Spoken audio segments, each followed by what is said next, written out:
So as the GM of Raising Cane's, again, you guys have been open now 2.5 years. It's a small crew. I mean, considering look at the volume of work that you guys are doing, the number of orders you guys pump out and everything, you guys have this down to a science. And like you said, we want to get people, get them in, get them out, right? Yes, sir. What's the culture like of being like a Raising Cane's employee and, you know, like just being part of that experience? Well, I'll tell you this, if you're shy, you won't be for long. Like you said, it's a very small space, so you definitely got to get to know your crew members.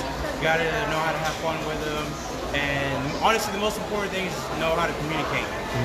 In any type of environment, communication is big, and that's something that we take pride in.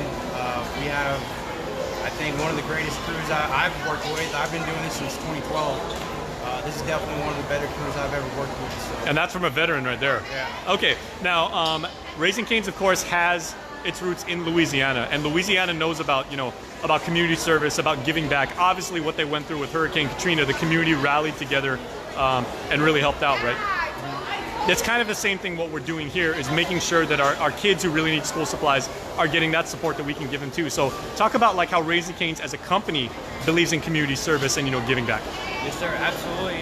The biggest thing that we like to do for our communities is, of course, any type of fundraiser that goes through our restaurant is the 15%. We do that for basically any organization, whether it's school related or work related, any kind of organization really.